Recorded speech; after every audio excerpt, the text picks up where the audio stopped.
Homemaking Through the Decades, Audiobook Edition.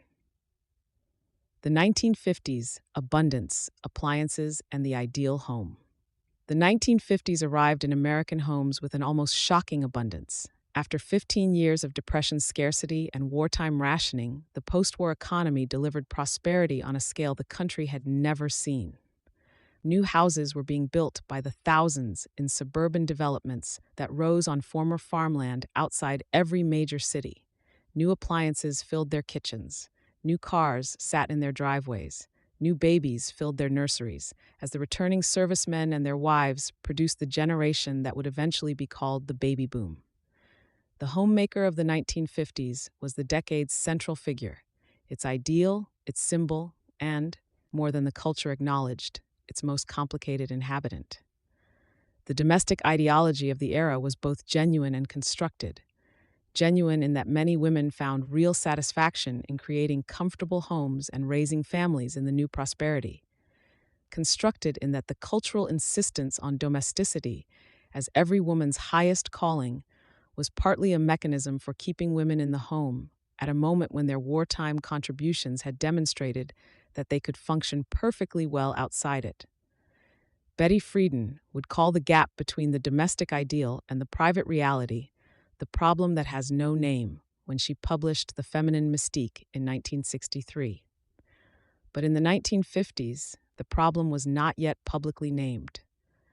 The homemaker who felt that something was missing, who found the days in the beautiful new house with the beautiful new appliances subtly insufficient, was largely alone with that feeling, and the culture told her regularly that she ought not to feel it.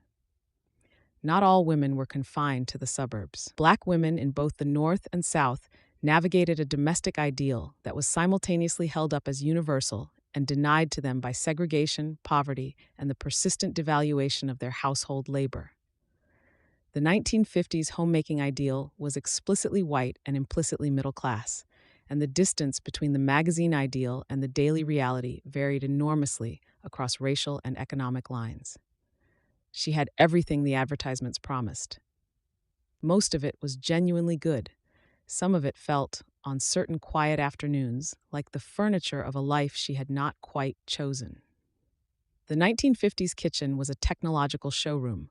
Automatic washing machines, electric dryers, dishwashers, refrigerators with freezer compartments, electric ranges with automatic timers. The appliances that transformed domestic labor arrived in rapid succession, and each one genuinely changed what a homemaker's day could look like. Labor that had taken hours was compressed into minutes. Tasks that had required physical effort were automated. The 1950s kitchen arsenal was extraordinary. The automatic washer and dryer compressed laundry day from all day to 2 hours. The dishwasher eliminated the after-dinner washing hour. The refrigerator-freezer combination allowed frozen food storage in the home. The electric range with automatic timer meant food could cook while she was away. The KitchenAid stand mixer was becoming the middle-class standard. The pressure cooker allowed faster cooking of dried beans and tough cuts. The electric frying pan offered portable, precise cooking. And the garbage disposal was, quietly, the kitchen's most civilizing invention. Frozen foods transformed the 1950s kitchen. Birdseye and Swanson made frozen vegetables, juices, and eventually complete frozen dinners available in the new refrigerator freezers that were standard in suburban homes. The TV dinner, introduced by Swanson in 1954, became a cultural icon. The complete meal, pre-portioned in an aluminum tray, requiring only oven heating. It represented both the decade's genuine convenience and, to its critics, its willingness to trade quality for ease. The 1950s kitchen was a technological showroom. Automatic washing machines, electric dryers, dishwashers, refrigerators with freezer compartments, electric ranges with automatic timers. The appliances that transformed domestic labor arrived in rapid succession, and each one genuinely changed what a homemaker's day could look like. Labor that had taken hours was compressed into minutes. Tasks that had required physical effort were automated. The 1950s kitchen arsenal was extraordinary. The automatic washer and dryer compressed laundry day from all day to 2 hours. The dishwasher eliminated the after-dinner washing hour. The refrigerator-freezer combination allowed frozen food storage in the home. The electric range with automatic timer meant food could cook while she was away. The KitchenAid stand mixer was becoming the middle-class standard. The pressure cooker allowed faster cooking of dried beans and tough cuts. The electric frying pan offered portable, precise cooking. And the garbage disposal was quietly the kitchen's most civilizing invention. Frozen foods transformed the 1950s kitchen. Birdseye and Swanson made frozen vegetables, juices, and eventually complete frozen dinners available in the new refrigerator freezers that were standard in suburban homes. The TV dinner, introduced by Swanson in 1954, became a cultural icon. The complete meal, pre-portioned in an aluminum tray, requiring only oven heating.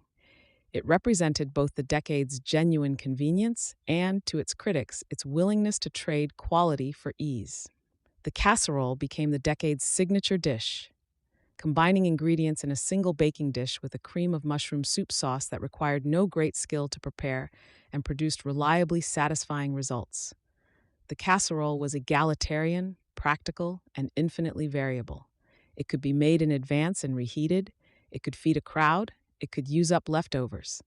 The homemaker who mastered 12 casseroles had 12 dependable dinners. The 1950s entertaining menu was a confident declaration of the decade's abundance.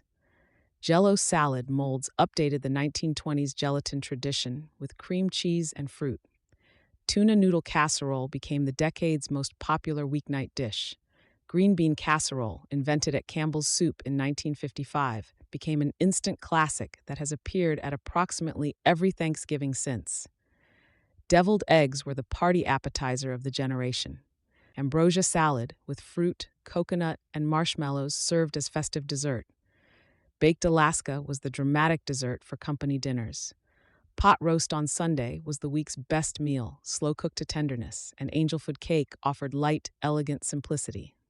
Lifestyle and well-being. The suburban housewife of the 1950s had, in material terms, more than any homemaker in American history. She had labor-saving appliances, a well-stocked supermarket, a comfortable house, and a cultural mandate to enjoy it all.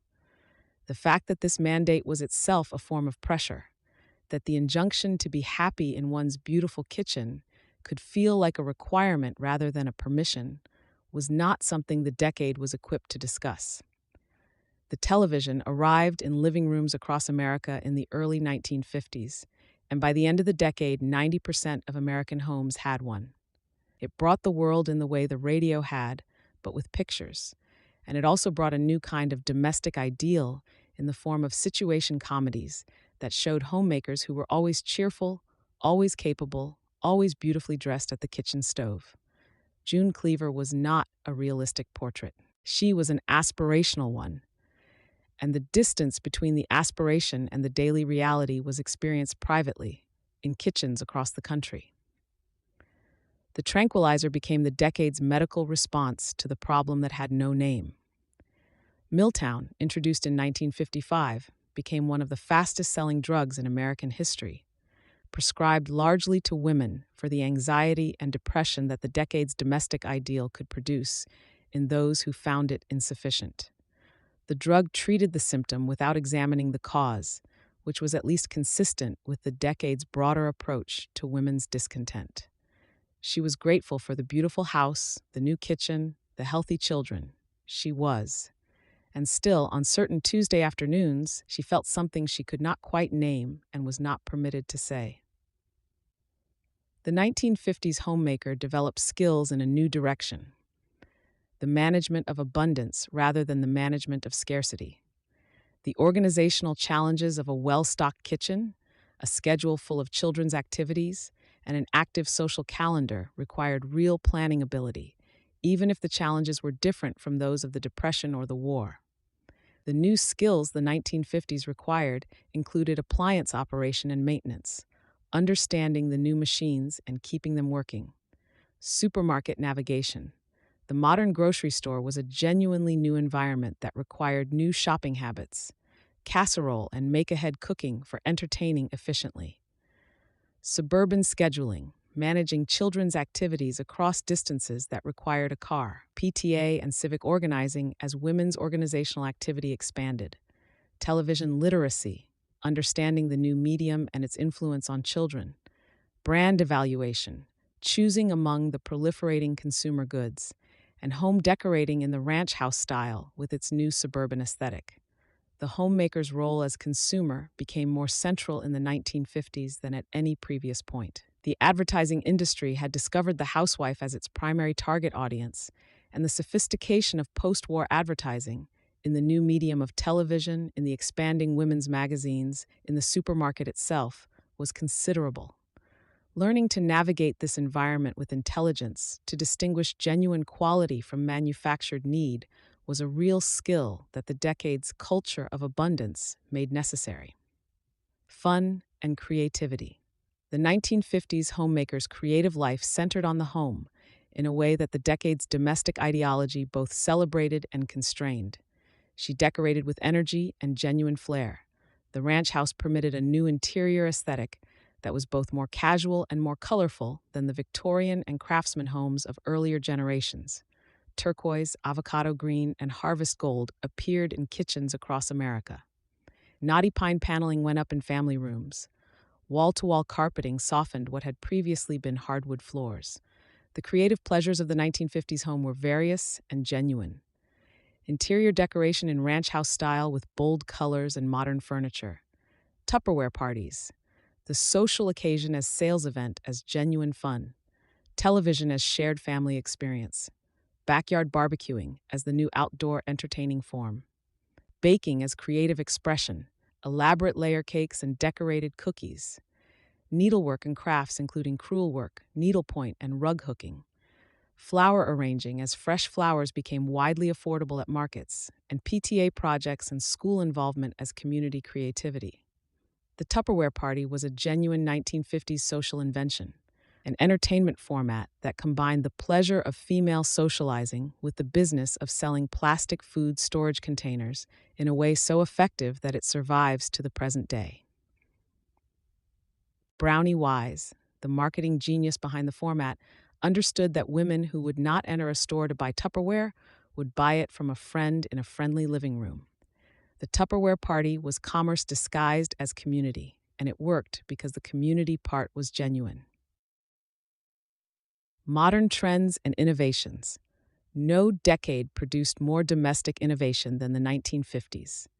The post-war conversion of wartime industrial capacity to consumer goods production created a cascade of new products, new materials, and new technologies that transformed what an American kitchen could contain and what a homemaker's daily life could look like. The decade's innovations that changed the home permanently included the TV dinner from Swanson in 1954, the complete frozen meal. The green bean casserole invented at Campbell's Soup Company in 1955, a recipe that became a tradition. Non-stick cookware with Teflon in 1954, the end of stuck-on food. Plastic wrap and aluminum foil transforming food storage. The automatic dishwasher becoming standard in new suburban homes. The microwave oven, commercially available in 1947 and developing toward home use. Tang and instant coffee entering daily life as convenience beverages. And the supermarket revolution bringing self-service shopping at unprecedented scale. In 1955, a loaf of bread cost 18 cents. A dozen eggs was 61 cents. A gallon of milk was 92 cents. Butter ran 73 cents a pound. Chicken was 43 cents a pound. Ground beef was 51 cents a pound. A can of Campbell's soup was 10 cents. A TV dinner was 98 cents. A new Chevrolet was $1,725. A median new home was $22,000. A stand mixer ran $350 and a refrigerator freezer $400, and median family income was $4,400 a year. The suburb was a new kind of community, geographically intentional, economically homogeneous, and organized around the shared project of raising children in comfortable circumstances. The PTA, the neighborhood association, the church women's group, and the informal networks of coffee clatches and backyard conversations created a dense social fabric in places where no one had any prior history together. Community life in the 1950s was organized around new suburban institutions. The PTA was the decade's most powerful women's civic organization. Church women's circles remained active, increasingly suburban in their composition. Coffee klatches offered informal neighborhood gathering on weekday mornings. Tupperware and home demonstration parties brought commerce into community. Neighborhood block parties built connection in the new developments. Little League and school activity networks had parents organizing around children. Civic clubs like the Junior League provided middle-class women's organizations.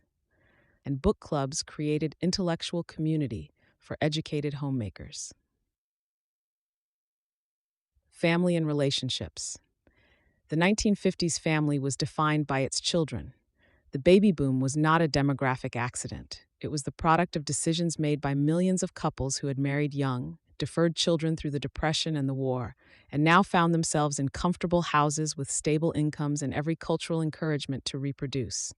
The children they produced grew up in households organized, to a degree unprecedented in American history, around their needs, their activities, and their futures.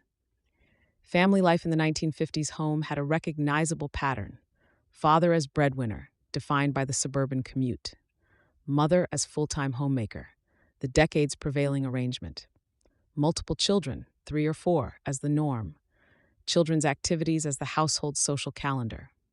The family car as essential domestic equipment. Television as family togetherness, and already family separation, as children disappeared into their own programs.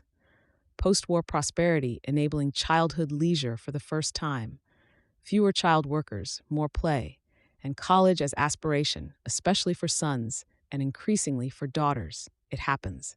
These stories have the particular comedy of abundance meeting ambition, a change from the survival-adjacent humor of the previous decades. The Jell-O salad incident. The aspic mold of the 1920s had evolved by the 1950s into the Jell-O salad. One homemaker brought her signature lime Jell-O salad with cream cheese and pineapple to the church potluck, where it was greeted with the warm but slightly guarded admiration that any very creative Jell-O salad receives.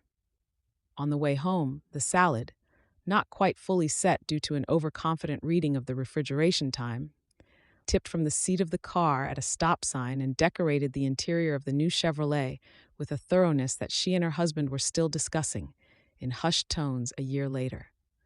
The TV dinner experiment. TV dinners were exciting when they arrived in 1954.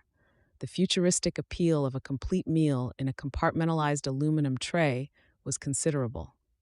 One homemaker served them on a Friday evening when she was, as she put it, giving herself the night off. Her husband said it tasted like the future, which was not exactly a compliment. The children thought it was the greatest thing that had ever happened to a Friday night.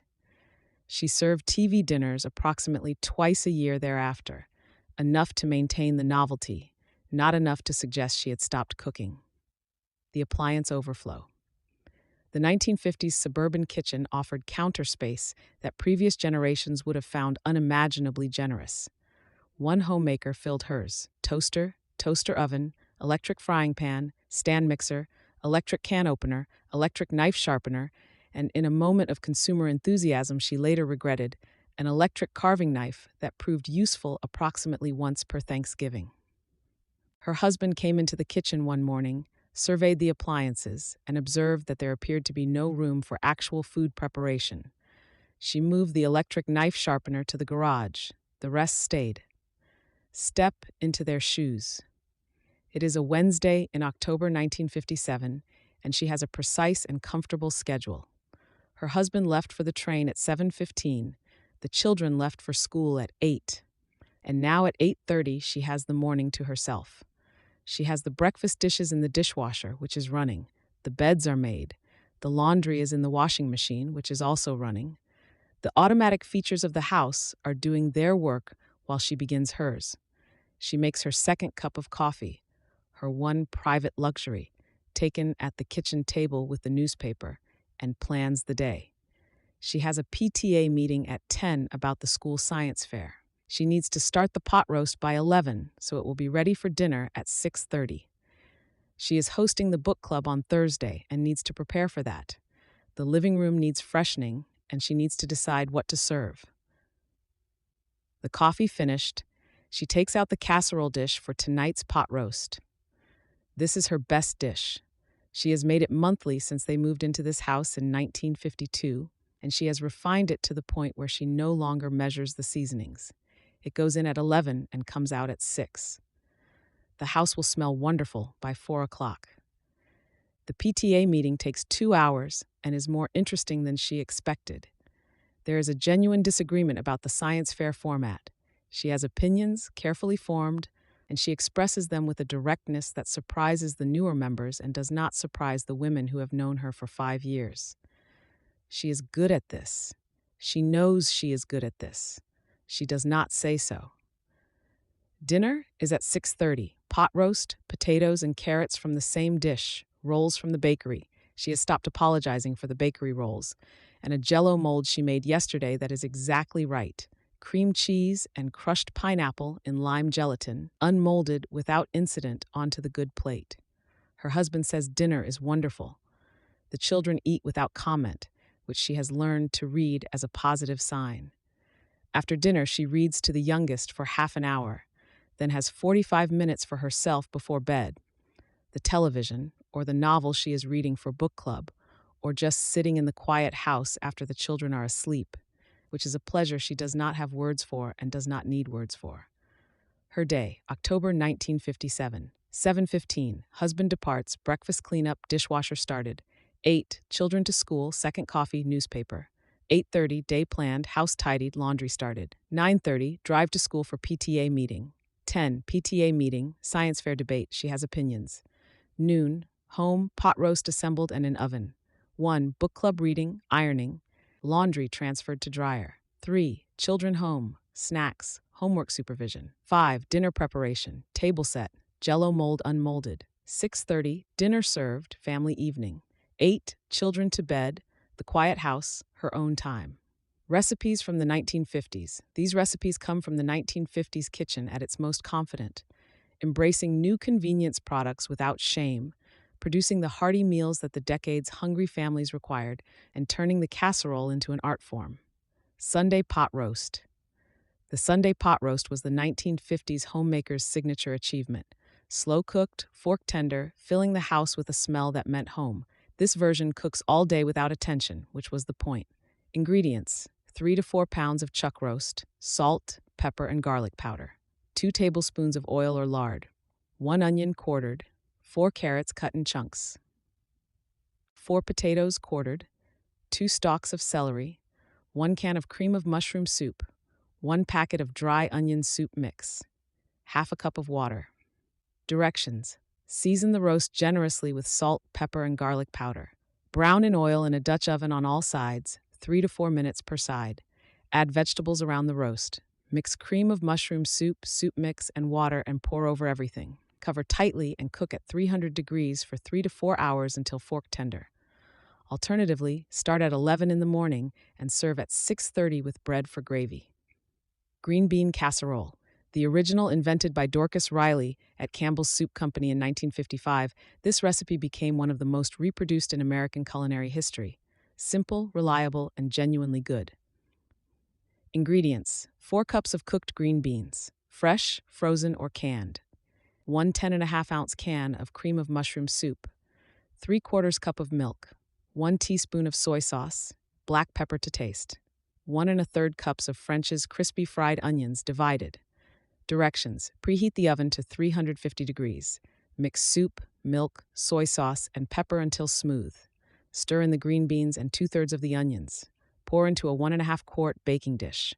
Bake 25 minutes until bubbly. Top with remaining onions and bake 5 minutes more until crisp. Serve 6. This dish has appeared at approximately every Thanksgiving since 1955. Tuna noodle casserole. The 1950s weeknight workhorse, economical, filling, and welcomed by children. It can be assembled in the morning and baked at dinner time, which made it particularly useful for busy homemakers. Ingredients: 2 5-ounce cans of tuna drained, 1 can of cream of mushroom soup, half a cup of milk, 1 cup of frozen or canned peas, 1 cup of shredded cheddar divided, 3 cups of egg noodles cooked, salt and pepper, half a cup of crushed potato chips or crackers for topping. Directions: preheat the oven to 375 degrees. Mix soup and milk until smooth. Stir in tuna, peas, half the cheese, and cooked noodles. Season with salt and pepper. Pour into a greased 2-quart baking dish. Top with remaining cheese and crushed chips. Bake 25 to 30 minutes until golden and bubbly. What we learned, and what we still use today. The 1950s homemaker was working at the intersection of genuine abundance and genuine constraint. The abundance of things, the constraint of a cultural role that did not always fit the women required to inhabit it. The decade produced some of the best home cooking in American history, some of the most efficient domestic management, and some of the most quietly frustrated, intelligent women the country had yet produced. Lessons from the 1950s, we still use today. A slow-cooked pot roast needs no attention after assembly. Set it and do something else. This is not laziness, it is efficiency. Casseroles are underrated. The single-dish dinner that can be made in advance and reheated is a genuine act of planning intelligence. Have opinions at the PTA. The homemaker who knew what she thought and said so was practicing a form of civic engagement that mattered then and still matters.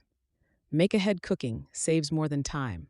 It saves the daily stress of figuring out dinner. One afternoon of preparation can feed a family for days. The dishwasher is worth every penny. This was true in 1955, and it is still true. Do not let anyone tell you otherwise. Green bean casserole is exactly as good as everyone says it is. There is no shame in a 1955 recipe that has survived because it works. She had the appliances, the schedule, the comfortable house. She made the pot roast on Sundays and the casserole on Thursdays, and some Tuesday afternoons she wondered what else she might have done. Both things were true. Both still are.